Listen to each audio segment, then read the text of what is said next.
All right, we're back. Yo, what it do, YouTube? And it's your boy, Khalem, aka IQ, and I am back with another banger YouTube video to the channel. Now, as you guys read by the title, and as you guys can obviously see by the thumbnail, we got a banger in today's video. As you know, we've been crying year after year after year about things we want to see in 2K, things we don't want to see in 2K, things we want fixed, things that should not be patched or touched. So, since you guys consistently have problems with the current dev, I went out of my way, opened my wallet, and hired 4 new developers for NBA 2K27. Yes, I got motion like that. Don't pocket watch. So in today's video, I will be hiring 4 brand new NBA 2K developers. But here is how it's going to work. I'm going to put 4 different topics on a spin the wheel, and whatever the topic lands on, the dev will be assigned to that topic. And their job is to have 10 minutes and create all the changes and things they would do under that topic to make NBA 2K27 the best game yet. So if you're ready for this video, make sure to leave a like, subscribe to the channel. Let's not waste no more time. Let's go. All right, YouTube, so I have a wide open spin the wheel, and as you see at the top left, it says NBA 2K topic. So time to introduce the developer. All right, and I'm gonna let them speak so you guys can get to know them a little bit better. So you know if you have any problems, you hit these devs up. So the first developer introduction we're gonna get into, please welcome Ching Ling. Yo, I'm Mike Wang's little brother. I'm 72. I came here to fix 2K because, well, this game is butt. All right, that was Ching Ling. Now the next developer you guys will be introduced to is Phantom Slice. Yo, what's good? It's your boy Phantom Slice. Y'all know me. You know, I got tired of breaking chairs, breaking doors. Y'all know I broke my door back in 2K and I had to take a hiatus, but I'm back here to fix the game, man. So, yeah. The next developer we're going to meet is the Juice. The Juice Box. All right, the Juice Box. Yo, what's good? I'm the Juice Box man for the juice you up, if you know what I mean. We talk about the game actually, and I'm here to save the game today. So let's get it. Last but not least, the last developer, he has the most following. I don't know why, but his name is Slender the Meat Man. Hey, it's your boy Slender the Meat Man, y'all. I can't wait to go in this game, to fix the game, to give the blocks that we need. If you know, you know. I'll be hitting your block. I'll be hitting your dough. All right, so we met all the devs. We have Slender the Meat Man, the Juice Box, Phantom Slice, and Ching Ling. Okay, developers, as you guys can see, I have an empty spin the wheel. We are going to all agree on 4 topics within NBA 2K that you guys feel like you guys want to fix. But how it's going to go is this. I'm going to choose a name, and when I spin the wheel, whatever topic it lands on, you have 10 minutes to come up with the best ideas to make that specific topic you're in charge of the best in NBA 2K27. What is one thing that definitely needs to be good in NBA 2K27, y'all? What do y'all think, Dev? Defense. Defense.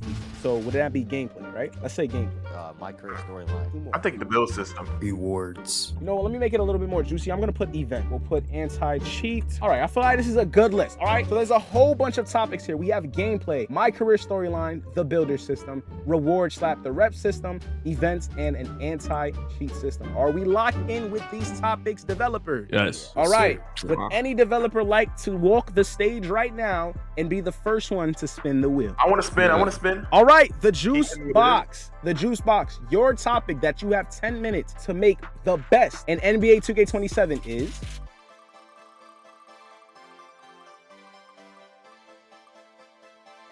Ooh, you are in charge of the rewards / rep system, okay? So the Juice Box, you're in charge of rewards / rep system. All right, Ching Ling, you are in charge of anti-cheat. Yes. Okay, you are in charge of stopping Zenners and in charge of stopping lag switches, in charge of stopping people from making it snow. Slender the Meat Man, you are in charge of the builder system. 7-Elevens, all of the All right, the builder system. And last but not least, Phantom Slice, your topic is the My Career storyline. Okay, now devs, here's what I will say. Does any developer want to give up their event or their topic and spin the wheel again? Oh, me. Save All right. me. No, You give me anti-cheat then. All right. What do you got? I'll What talk do you about got? anti-cheat. What do you okay? have? My Okay. career storyline. All right. So my career That's storyline, easy. I can do my career storyline. or would you like to keep my career storyline? Would you like to spin the wheel again? Nah, give me my career storyline. All right, so Ching Ling, you will take my career. Phantom Slice, you are taking Anti-Cheat. Slender the Meat Man, Gotcha. you are taking the Builder. And the Juice Box, you are taking the Rep System and Rewards. Is everyone fine with their topic? Yes, son. Yes, sir. So without further ado, hey Siri, start a 10-minute timer. 10 minutes starting now. Begin. All right, YouTube, as you guys can see, we are officially in the Discord and I am here with all of the devs. Now, if anyone has forgotten, let's go over the list. So Ching Ling is the dev in charge of the My Career storyline. Phantom Slice is the dev in charge of Anti-Cheat. Slender the Meat Man is in charge of the Builder system, and the Juice Box is in charge of the rewards. So with everything that I'm seeing, you can't get to anti-cheating, the Builder system, or the rewards without the My Career storyline. So the first dev that will be presenting will be Ching Ling with his My Career storyline. So what will the My Career storyline, if you were the developer for 2K27, look like? Explain. All right, so the story is called The Long Road. Basically, you're a senior, who spent 4 years on the bench, getting no minute, and you're a permanent nobody at the end of the bench. Nobody really knows your name because you've never actually touched the floor during a game. You spend your nights watching everyone else have their moments while you're basically a spectator in a uniform. The star of the team is a 5-star recruit, the face of the whole school, and he never lets you forget it. Every single practice, he's in your ear talking trash and making the punchline of every joke. He told you straight up that you'll never be seeing the court in college. You should get used to being a bench warmer. You try to brush it off for months, but eventually you hit a breaking point. One day after practice, he starts up again, and you finally snap. If you're really as good as you think, you tell him, then let's go 1v1 right now. The whole team goes dead silent for a second, following you both to a blacktop behind the school. Everyone crowded around because they can tell this isn't just a scrimmage, it's personal. Star thinks he's about to embarrass you in front of the whole world, but you end up shocking everyone, and you prove you can actually hoop, that you aren't just some random body taking up space. Just as it ends, the coach walks out onto the court. The place goes quiet. Nobody even realizes that he was standing there, but he's seen every bit of it. Whoa, okay, hold on now. This is basically a story about me and you. Okay, let's go on to chapter 2. All right, earning your chance. The fallout wasn't great. The next day, the whole team got punished with sprint because of the stunt that you pulled. Suddenly, everyone's pissed at you, blaming you for extra running. Coach just tells the group, if you got the energy to 1v1 after practice, you got the energy to work harder in it. Then he looks at you. You want minute? Go out there and take them. A few games later, he finally gives you a look. You get thrown in for a tiny window of time, and you can feel everyone waiting for you to trip up. Instead, you're everywhere. You're diving for loose balls, locking people up and down on defense, and hitting shots when they count. Slowly, that bench player label starts to fade, and people realize you actually belong out. Chapter 3, the rise. As the season rolls on, you keep clawing for more time. People who used to walk right past you in the halls are actually starting to notice. You can feel the respect from your teammates growing, but the star player, he's getting more jealous day by day. He feels like you're cutting into his spotlight. Every practice turns into a total war zone. You're both trying to show who's the real leader, and the team starts to splitting into camps. Some guys think you've earned it.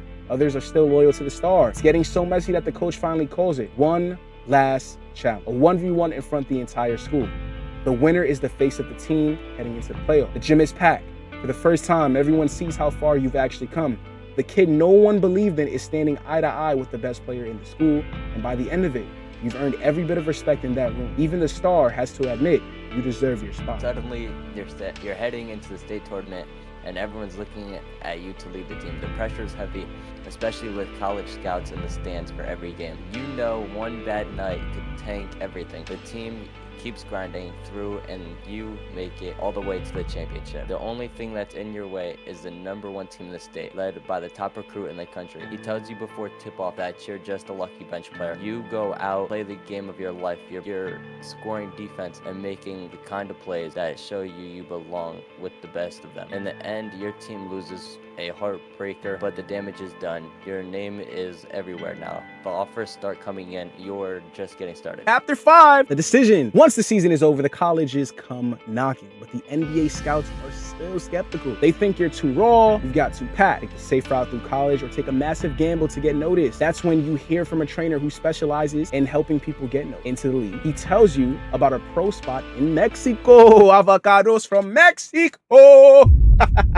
Most people think you're crazy. They tell you to play it safe, stay home, and take the scholarship. But your dream is bigger than being comfortable. You pack your life into a couple of bags and leave everything behind. Chapter 6, Mexico. Mexico was a total culture shock. Back home, you were the hometown hero and the big underdog. Here, you're nobody again. Nobody cares about what you did in high school to them. You're just another kid trying to take a job. The competition is on a different level. You're playing against grown men who have been pros for a decade. They're faster, stronger, and they know every trick in the book. That first practice is a disaster. You're getting bullied, missing shots, and realizing the talent alone isn't going to cut it here. The coach pulls you aside and says, everyone here can score. The one who sticks around are the ones who work. That was the wake-up call. You start beating the sun to the gym every morning. You're the last one to leave. One of the veterans on the team finally takes a pity on you and starts showing you the ropes. He tells you that the NBA isn't just about highlight, it's a mental game.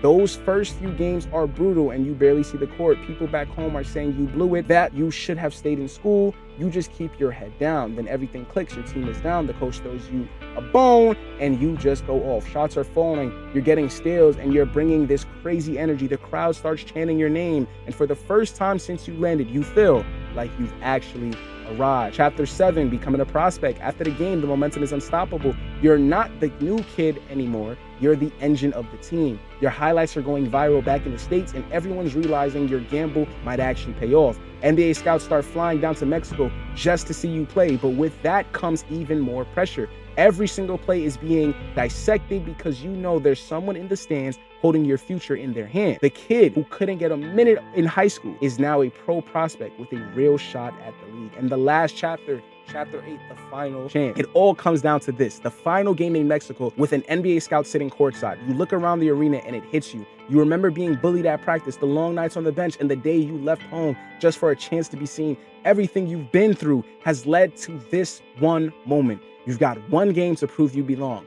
One game to show that the long road was the right one. Are you ready? All right, I won't lie to you. This got me motivated. Devs, after listening to the storyline that Ling Ching has came up, out of a scale of 1 through 10, what do you rate this, Mike? I give it a 9. It's different than like the other 2K stories. It's something that we haven't seen, and he gave it more like go the overseas way. A solid 4. No, I'm joking. I give it a solid 9. Solid. I like the story, I like the background and stuff. Something new, something different. I think it's a good story. I'm gonna just go with the other devs. I mean, this was your lane, so 9 out of 10. All right, I like this My Career storyline. Great job, great job. Now that we just finished with Chingling, the next dev we'll be focusing on is Slender the Meat Man, who was in charge of the builder. Now, Slender the Meat Man, take it away. All right, so I came with the build system. We had the same build system for 2K since, what, 2K20, 21. They implement every 2 years. You guys notice 2K always at 2 years of a certain build system. So I went to ChatGPT, also my creative thinking with a ChatGPT, and said what it needs to be said. And if you think about the storyline, once we go through this whole build system, I think it'll actually match the storyline too. So that was actually W storyline. First point, every build has a playset identity. So we all know random builds in 2A, everybody knows the same stretch, this and that. Each identity, unique animations and takeovers. Mind you, we don't have that in 2K. Point 2, 3 build paths. This is what I like. So we got NBA realistic, balanced ratings, and easier progressions. And for the competitive side, mind you, now we still have the competitive. We have park, pro-am, hard caps, and esports. And for the creativity, we have complete freedom, crazy builds, and separate matchmaking. So Dev, I have a question. So those 3 build paths, if you wanted to have free creative freedom without many limitations, you would choose the creative aspect in the builder. And if you wanted a competitive, you'll choose competitive. Now, what if they're like what if they made a creative build, but they want to play competitive pro-am? Would that be unacceptable? Would that be about? Probably we had to go through the points. I still have more points to prove it. Okay, So I like it. All right, let's get it. point number 3.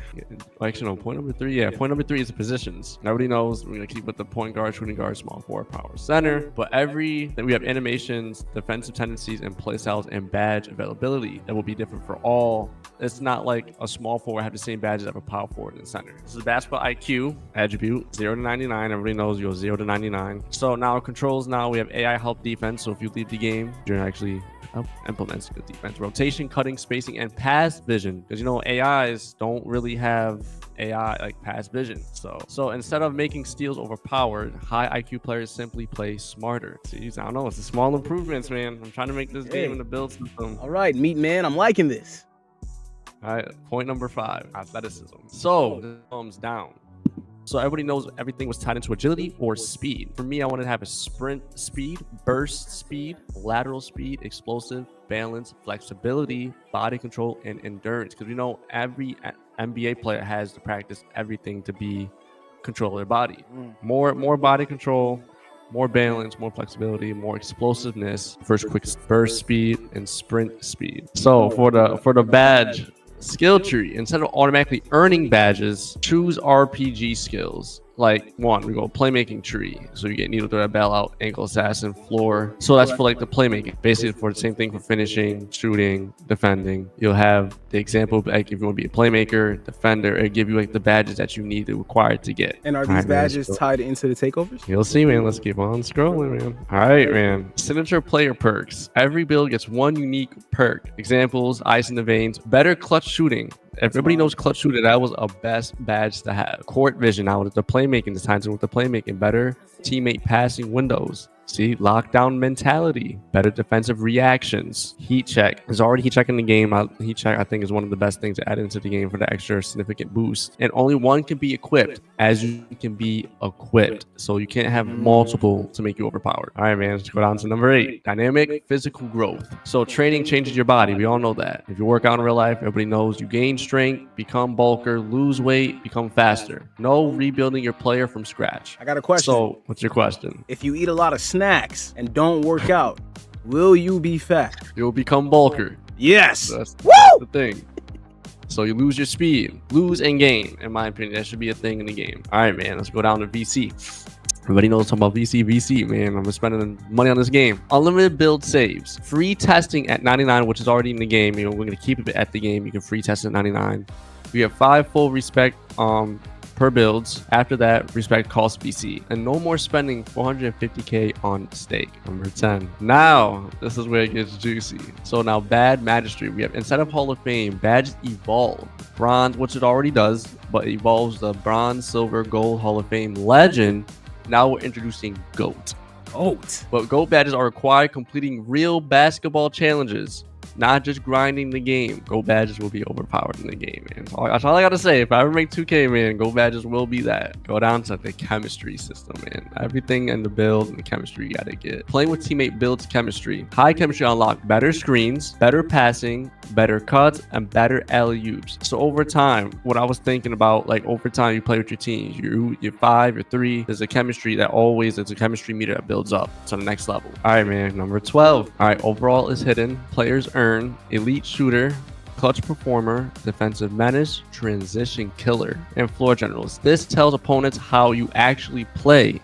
So like that's tied back in 2K17 and 16, how one person a shot creator, we know a shot creator is going to fade. So with these, you know, players earn, now it's okay, he's an elite shooter, so let's guard him up. Now we go to the GOAT features, man. Let's scroll down. So the GOAT features, evolution archetypes. The players that change based on how you play is if you start dunking more, your slashing abilities improve. If you become a great passer, your playmaking improves. If you lock people up, your defensive identity grows. Your career shapes your build instead of locking it forever. Now, devs, on a scale from 1 through 10, what are we ranking Slender the Meat Man's builder system? This system's good. This system's good. I like it. Yeah. Thank you. I can't see the GOAT badge. I ain't gonna lie. That kind of hyped me up a little bit. All right, let's move on to our next developer, the Juice Box, who was in charge of rewards and the rep system. Take it away. So I'm the Juice Box. I'm for the juice out with some little details, what we should, and will be added to NBA 2K27. I would call this the road with accolades. For NBA 2K27, we would like liked it better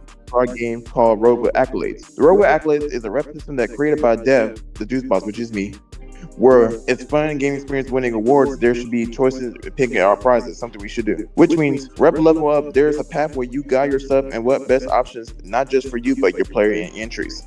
So your entries are like your maybe like your cap breakers, your badges, or like secret animations that we might have. Instead of waiting for affiliations, you'll win without doing the time and effort as together in a group. You can pick what you want and how you impact the game. If y'all want to see more rewards and stuff, you just have to tune in for August 28th. And for the people who can't get 2K on September 4th, me and Caleb will be doing a giveaway for everybody in this community to get a chance to win NBA 2K. All you gotta do is follow and subscribe to the channel, and leave a comment that you subscribe, and then we'll pick a winner from there. So the whole theme for NBA 2K27 is choose your path. Is like the overall theme. Kyrie's talking about positionless basketball and all that stuff like that. So I feel like a lot of the devs here, you guys are all under the same thought process of choose your own. Okay, with that being said, Phantom Slice, take it away. Alrighty, so I'm in charge of the anti-cheat. So the first thing I'm going to be talking about is anti-boosting measures. Now, my main point is that there's three things that you can kind of tell. You have large rep gains from small amounts of opponents. You have new accounts feeding wins into a primary account, and the same accounts playing each other. So the large rep games from small group of opponents, you see it with streamers like Solo or Cash Out at the beginning of the year. You see they have a bunch of people in a crowd, and there's a bunch of come arounds that have better latency. So we want to make sure this isn't too overpowered and ban people like Solo that have no interest in boosting. So we're going to have this be multiple days at a time that they're playing the same amount of opponents. They're playing the same players, like little Timmies. The second one, new accounts feeding wins into one primary account.